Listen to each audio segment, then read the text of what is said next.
Hey, greetings, everyone, and welcome to the Steadfast and Loyal program. You gotta light 'em up before they burn it down. Better dig deep, put 'em in the ground. Blood on their hands, they're hellbound. Save us all.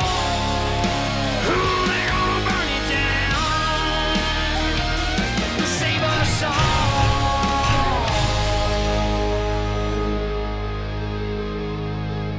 before they burn it down.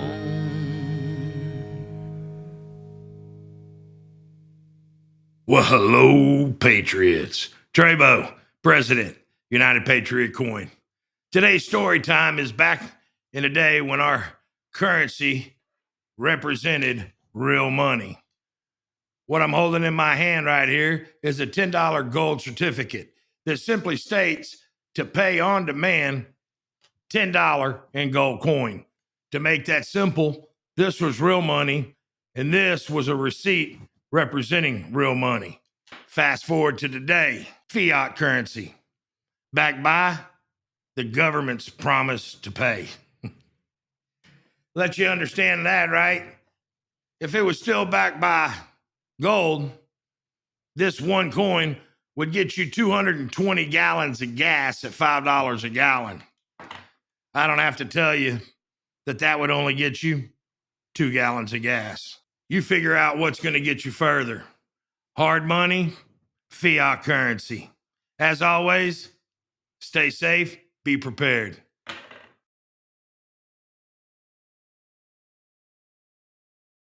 Hey, welcome back to the Steadfast and Loyal program, ladies and gentlemen. And one of the things that I'm just perplexed by is how we have so many young people out here that would prefer a socialist economic model to the free market, free enterprise system that we have here that, really looks at grooming and growing individual entrepreneurship.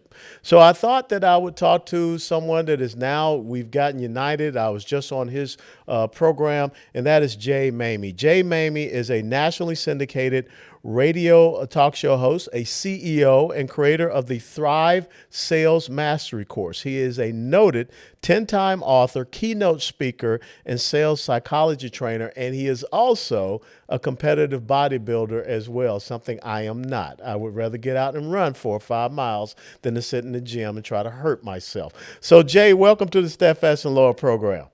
Hey, I'm so excited to be here, brother. I've been looking forward to this day, so I'm ready to bring some value to your listeners. Well, appreciate it. And once again, what a great honor it was that I could be on your talk radio show. And thank you for lowering your standards and allowing old Parakeet to be there. But kind of give everyone your background. How is it that you came to be this, like I say, an incredible sales psychologist, sales master course developer? Just give us a background about who is Jay Maymi. I believe that we become who we are sometimes by necessity, not oftentimes by decision, right? So my upbringing was a difficult one. I'm a product of adoption, New York City adoption back in the late 60s. Me and my twin brother, we were raised by very poor Puerto Rican parents that moved from Puerto Rico here in the 60s in Spanish Harlem, which was a very difficult place to raise children in the 70s with the gangs and the drugs and the things like that. The bottom line is that if I wanted to have the latest pair of sneakers, if I wanted to have the cool Jordache jeans, and the Walkmans back in those days, I had to figure out a way to go make money. My father was working 3 jobs already. My mother was a stay-at-home mom. We were broke. We were just poor, and so I had to go out and figure out ways at 13 years old to generate money to buy the sneakers and buy the jeans. And luckily, I lived right across, not across, but a few blocks away from Century Park, the north side of Century Park, where all the guys used to go on Saturday and Sundays play baseball and drink and leave the cans and the bottles on the ground. So me and my brother would grab our shopping carts and a big old plastic bag and the Puerto Rican shopping carts where my mom used to do groceries. We would go out there, collect the bottles and cans, and trade them in for a nickel. at the supermarket right across the street from the projects. Mm-hmm. And but that what that did for me, Colonel, was it gave me a chance to recognize two things. Number one, that opportunities abound. Yeah. You just got to look for it. And number two, when some will see poop, others will see profit. Yes. I saw profit. I didn't see poop on the ground. And I was just amazed. Even at 13 years old, I was amazed that people were walking by nickels. Nickels. Mm-hmm. Mm-hmm. But they didn't see nickels. They saw bottles and cans, right? Out of necessity, I had to see nickels. I couldn't afford to see bottles and cans. And that instilled in me an entrepreneurial spirit. It's like a light switch went off, and I realized, wow, you can pull money out of thin air. And I went on to become 16 years old. I was a personal trainer, training people. My own business. I used to do taxes. Wow. For simple returns for folks in the neighborhood. H&R Block was bagging them out for $50. I undercut them for 25, and we do that simple 1040 easy return. Yep. And then I went on to do acting in Broadway and personal training, and then financial services, and that whole resume has brought me to where I am today. You know, what an incredible story, because first and foremost, I'm a big pro-life supporter, and we don't hear enough talk about adoption. We don't hear enough talk about the value of, lives. And I just became a grandpa, second time, just a couple of days ago. And my little grandson, Levi Allen, was born 3 pounds, 2.5 ounces at 29 weeks. But we've got to get back to talking about that, and we've got to raise our children to understand that there is value in life. And when we undermine it, when we, back when I was a kid, my dad didn't give me an allowance. My dad gave me a water hose, a bucket, and a lawnmower. And he said, go out there and figure it out. What has happened, you think, especially, I grew up in the inner city of Atlanta. You grew up there in Spanish Harlem. What has happened in our core cities to that understand that sense of parental responsibility and challenging our children to go out there and do as you were challenged to do, figure it out yourself? I think I'm going to give you a 3-part answer to that, because I think about that all the time. When I write books, I write about that stuff. And, for me, it's personal, because I'm not talking the talk. I walk the walk. I've lived there. I look back now and I say, what the heck's going on? I think that we've made it too easy for people. Mm-hmm. I think that whether it's through programs or handouts or whatever that is given, I think that kids today are given an easy pass, right? I didn't have an easy pass. You didn't have an easy pass. So you said the key words. You had to figure it out. I had to figure it out. Today, we don't give kids a chance to figure it out. It's too easy. And for parents, it's made easy for them to make it easy for the kids. You and I were talking about that on our show. Yeah. How what I see in my neighborhood and the communities out here in Dallas, which I never saw in Texas, in New York, where some of these communities, they have these schools within the communities, and the long line of cars that line up right before it's time to pick up Junior. It's amazing, because the parent won't let Junior walk 10 yards to the parking lot to meet him in the parking lot, but he's got to pick him up right in front of the door. Yeah. Yeah. And they'll wait an hour just so that Junior or Julie doesn't have to walk much.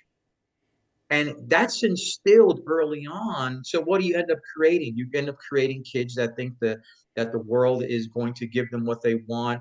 It's easy. Anything hard is not worth doing. Mm-hmm. And it's a culture, I think, of complacency that is where we are right now. And I got to tell you, brother, it's not getting any better. Yeah. And I'm scared about the next 5, 10, 20 years. And we're going to be raising a generation of, lily livers and what I call, wimps and weenies, mm-hmm. if we don't get this stuff figured out. Well, I call it the culture of the participation trophy.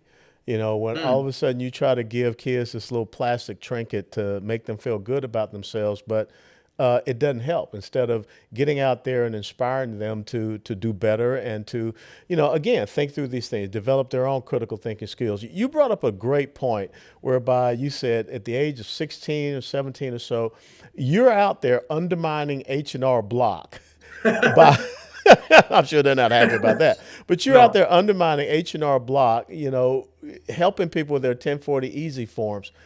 Why is education so important? Because it starts with you understanding math. Why is it that we don't want our kids to get that type of quality education in science, technology, engineering, math, which opens those doors of opportunity? Well, I'd say I think one of those reasons it's control.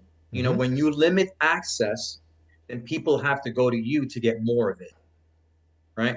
So Yeah. if you limit the access and the resources to people, then people will have to go back to you for more. And that kind of goes back to what we were just talking about, right? This Yeah. handout, gimme, gimme, gimme, gimme. That's toxic, right? It Yep. doesn't build fortitude.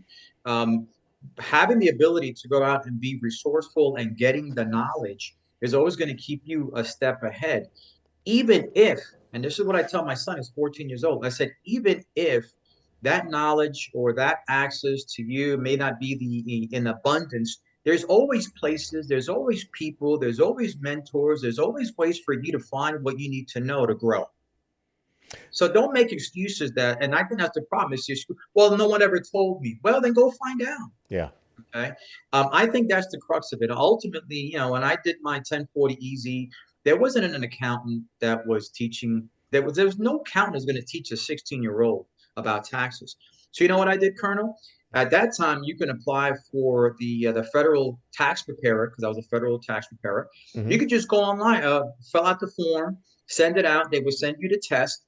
You take the test. If you passed it, they gave you a certificate that said you can prepare taxes. And that's what gave me the right to do those returns. I had to go out to get that. Yeah. I think there's something to be said about going out to get it, not wait around for it. And that's the difference between the novice and the ninja.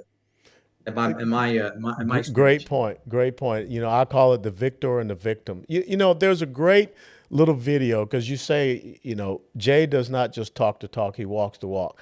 I would encourage you to go to his website and see this little 4.5, maybe 5 minute video of him interviewing his son. And this is coming out of COVID. And Right. just to see your interaction with your son, who had a broken wrist, fractured elbow, went through COVID, and still, through all of this adversity, he comes out on the dean's list at school and everything. Talk to us about that interview you did with your son, because it's so important that it starts in the home.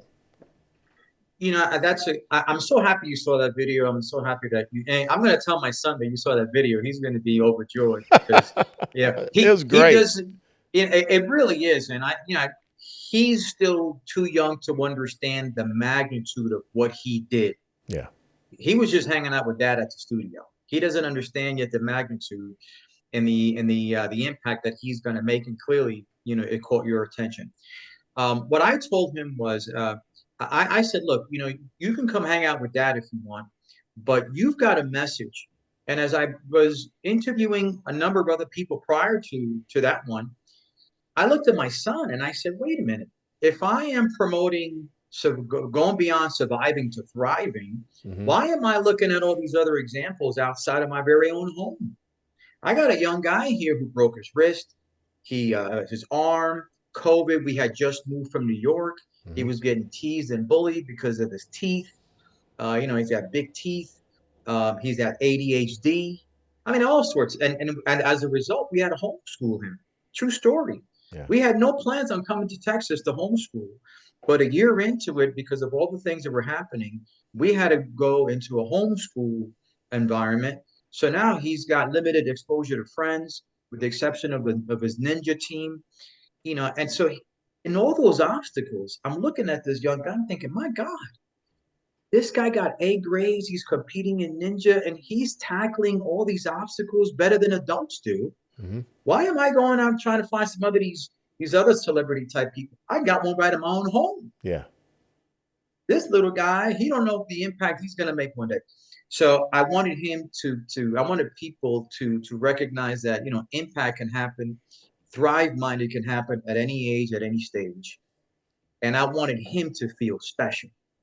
I wanted people to know here's another example, Hmm. but I wanted him to feel special. Hmm.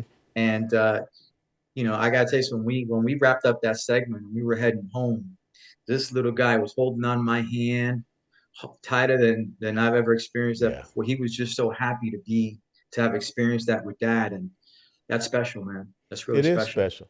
And it comes back to what I always share, and I think I share with you, Proverbs 22:6. When you train up a child in the way that they should go, when they grow old, they shall not depart from it. And I think that's what is so often missing. Talk to us because you're out there in the business environment. You're out there, encouraging people and getting them to understand, how to be a better person when it comes to sales and marketing and things of this nature. Why is it that we see so many of these young people that want to accept a socialist economic model and they don't want to understand the free market, the free enterprise, the entrepreneurial system that we have here in the United States of America? What do you think was the turning point, other than, of course, we allowed the left to take over our colleges? But Hmm. what do you think has been the real turning point in that situation? I don't think we highlight enough heroes who can become role models to young folks who need to see that you don't have to depend on what you're given, that there are those who have gone out there, they've stepped out in faith, they've had courage, Hmm. they've had tenacity, persistency, and they were able to weather whatever storms came their way. So what's the exact opposite of that experience? Lazy, right? Lacking confidence, lacking skills, just not willing to do the work, lacking persistency and tenacity, Hmm. right? If you are lacking those things, you're never going to go out and take a step out in faith as a business owner, because you need Yeah. to have a lot of faith to be an entrepreneur business owner. You need to be tenacious. You need to be persistent. You need to be constantly developing yourself to be better. Well, where do they teach that in school? You're taught in school for the most part to go work for somebody. Hmm. And I know, where are the entrepreneurial courses on campus? Where are the entrepreneurial courses at the high school level? Hmm. Where do you teach persistency and commitment? And most importantly, stamina. Yeah. You don't need much stamina to be an employee. Not wrong with being an employee. I was an employee once, Hmm. but I'm talking about to go out there and be a mover and a shaker. You have to have strong belief in yourself. You have to have a strong faith. You have to have a strong support system, which is the other component. There's no support structure at the home. There's no one is going to pat you on the back and say, go for it. I got your back. Where's that? Right. Yeah. So you've got all of these handicaps that these individuals are experiencing, that are, a lot of them are man-made handicaps, and some of them are personal too, that prevents them from saying, I'm going to journey into the unknown. I'm going to take a risk. Because, and again, we don't teach it in school. They don't Yeah. see it, they don't hear it, unless there's rappers and that kind of stuff, right? Yes. You know, so I think that we're doing a terrible job as a society highlighting those who are entrepreneurs and letting the young folks know, if you work just as hard as they do, if you take the same leap of faith they did, if you develop yourself greater every day than the day before, you can achieve success too. But most people are just walking around as wandering generalities, and that's not going to get any better. At least I don't see it happening anytime soon, unless we start to change the perception of the country. It was incredible. You talked about how you looked at that park and instead of seeing cans and bottles, you saw a nickel and how that nickel could grow. Today we don't allow kids to go out and set up a lemonade stand unless they go and get a permit and go through all these Right. regulations and everything like that. I mean, imagine if you were out there collecting those, bottles and cans, some code enforcement person would probably come by and say, "Hey, little kid, what are you doing? You can't do that. I mean, you've got to turn that over to the unionized recycling workers or something like that." How do we reinvigorate that sense of us stepping back and reducing that regulatory environment that will spur on? I remember Junior Achievement. I don't know if you remember Junior Achievement, Hmm. where you went in, they had a mock little city street, and one day you could be the banker, and next day you could be the grocery store manager, whatever. But you had to develop business plans, you had to develop financial plans and everything like that. I remember in school, learning how to manage a household and writing checks and things of this nature. How can we get that back in there instead of diversity, equity, inclusion, and all this other nonsense that we're filling our kids up with? I think that you have to go back and show people history. Yeah. we've got a great history and examples of people and a time when there was way more entrepreneur freedom, less restrictions, right? It's a Hmm. good point. What if I had to have some kind of certificate or something to collect bottles of cans, right? Some regulation. I probably wouldn't have done it, right? Yeah. We've got to look back and say to folks, hey, if it worked in the past, we became an economic giant in this country on the heels of entrepreneurism at the turn of the century. When folks came here and people started to buy into this, I'm going to build my own business. The regulations were minimum. I mean, that you had some just to keep people in line, Hmm. but they weren't as they are today. And so what happened? Economic growth, economic boom. So all we have to do is go back to what's worked and say, hey, if we just embrace some of the things that we were doing, so the mindset that we had back then, and sort of release the brakes a little bit today, we can have not only economic growth, but we can spur a whole new slew of entrepreneurs that Hmm. maybe won't be entrepreneurs because they just don't want to deal with the red tape. Hmm. We've got to take the shackles off. We've got to take the handcuffs off, and let's see where it goes. Obviously, some regulations to be for fairness and practice and that kind of Yeah. stuff. But my goodness, we're born to be free. We're wired to be free. The scriptures said that we were given the hands to create wealth, the ability to create wealth. Well, it's very difficult to create wealth with your hands if you got one tie behind your back. Yeah. Yeah. You're Right? absolutely So right. let us use both hands, and I think we're going to spur an economic growth, and brand new entrepreneurs over the next 25, 30, 50 years is going to change the next 200 years of this country. I hope we get there.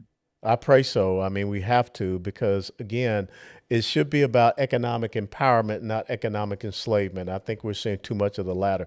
Talk to us about the Thrive Sales Mastery course. What is the purpose and the intent of this course, and how did you come up with this concept and this idea?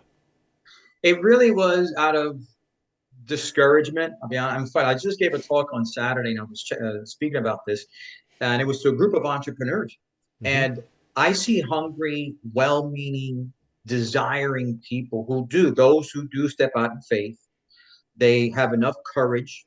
They're persistent. They're tenacious. They're committed. They've got the stamina, but oftentimes they fail or they get um, less than great results, poor results, because they lack skill set. Hmm. So it's one thing to have mindset, but you have to have skill set. One Hmm. without the other won't work. You'll get by. You'll win a few battles here and there, but the war is never going to be won if you're missing both components. So coming from a background of sales, I was doing sales when I was 13 years old. Hmm. Uh, I learned it in the trenches, but I also learned the academic side of it, the psychological side of it in college. I had my degrees in psychology and in sales and behavioral science. So I know how it works both on an academic level and in the experience side of it. So I noticed how many people were in the sales saying the wrong thing, using poor language, body language.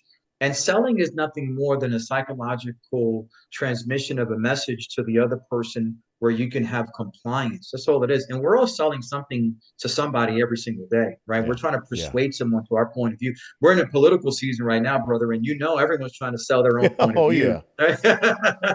Right? So it's how do you use the right language? How do Yeah. you understand what's inside the other person's head?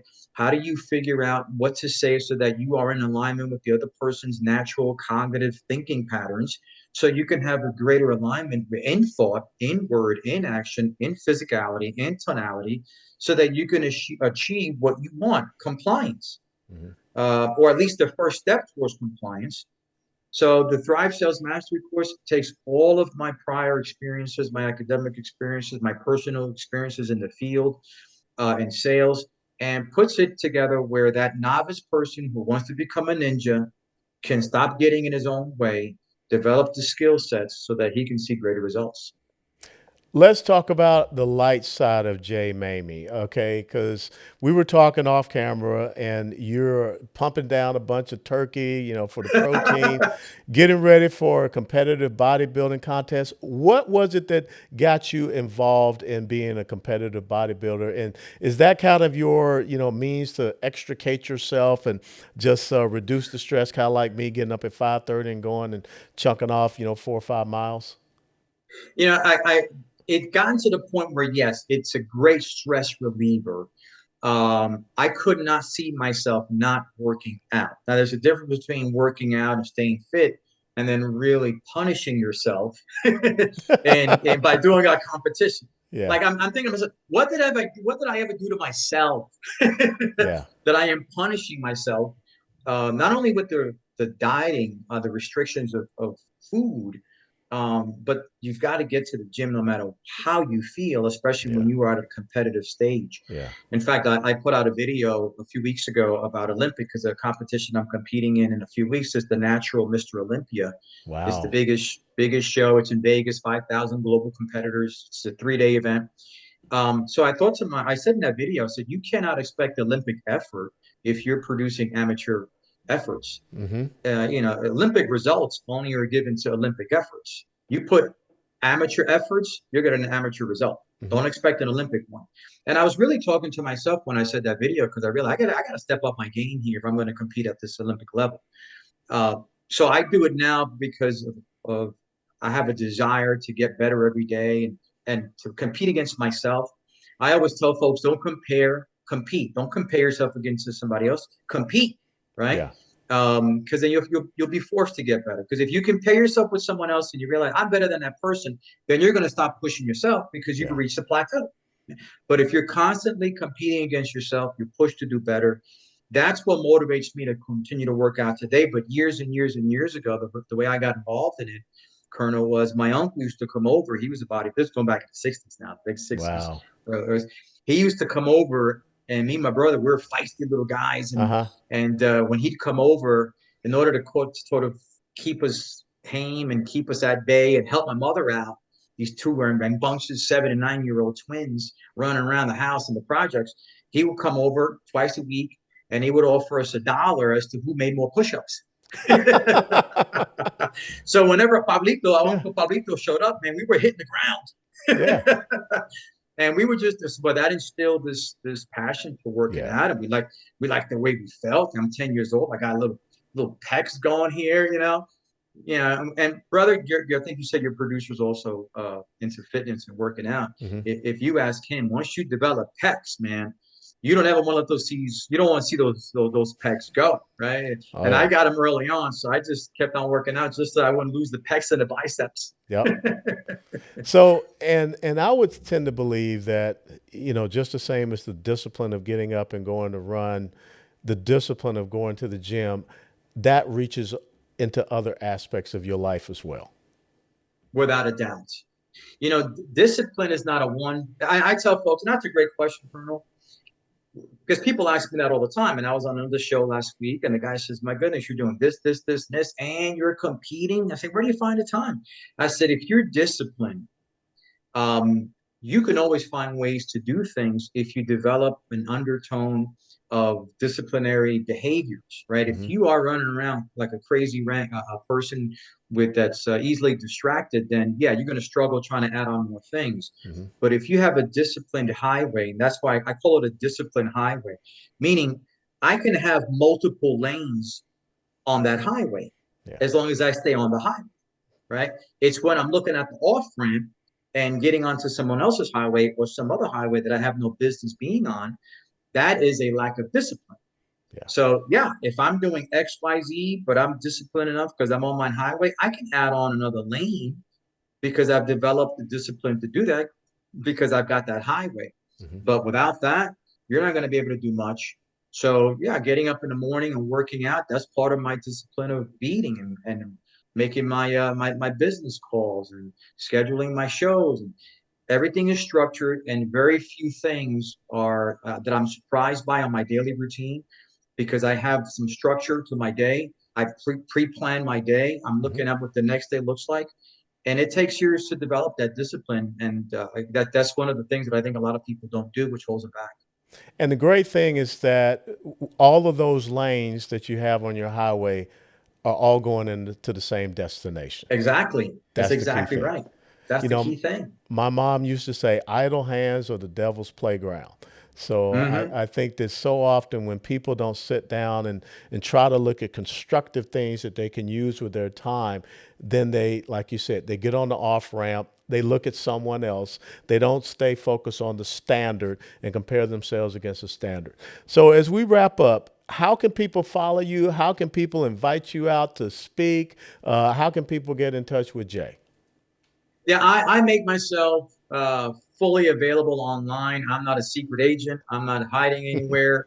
If you just Google Jay Maymi, you'll find my website. But if you specifically want to go to it, it's thejmaymi.com. So THE, then my name, JAYMAYMI.com. There they'll have links. That's my Nexus page. So they have links to my books, my radio show, contact page, and all different ways to hear what I'm doing, see what I'm doing, and get in touch with me if I hopefully can bring some value to their program. Now, you're down here in the Dallas-Fort Worth Metroplex area. Do you do a lot of speaking here in the North Texas area? And if so, when's the next time maybe some people can come out and check you out? Well, I'll be speaking this coming Wednesday in Dallas at a Lunch and Learn event. It's the Guild Mortgage. They're running a Lunch and Learn, and I'm coming in to speak about my latest book, The 10 Toxic Traits That Keep You Broke, Busted, and Disgusted. So I'll be speaking on that. Next Tuesday, I'll be in Dallas-Fort Worth. There's a great event called the CEO Summit. Okay. I'll be one of the speakers there. That's an annual event. That's a big one. So depending on when the show is airing, those are the two that are coming up within the next 7 days. Give us the top 3 of your 10 toxic traits.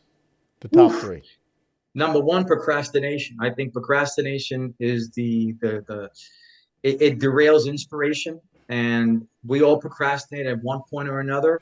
But it's when you take it too far, and it manages you instead of you managing it. It becomes toxic. I think impulsivity. We end up making decisions that aren't well thought through, and a lot of us, make decisions sometimes that we realize when we look back it was an awful decision. But something about lacking discipline. Discipline. We talked about that again. Impulsivity is the exact opposite of somebody who has discipline in making decisions. It's a toxic trait, and people can't get out of their own way doing that. Yeah. And the last one, I think they're all important, but identity crisis. Yeah. We don't know who we are sometimes. And until you find out who you are, who's the guy behind the camera, you're not the camera, you're the guy behind the camera. Until you figure out who that person is, you're going to make decisions that won't serve you best, not going to align with your gifts and calling. You'll end up living a life that you won't find fulfilling because you're not really tapping into who you are and what you're supposed to do. And again, you'll end up becoming a wandering generality. And I see that, brother, all the time. It's very interesting, and we'll close on that. Mark Twain once said, there are 2 most important days in your life.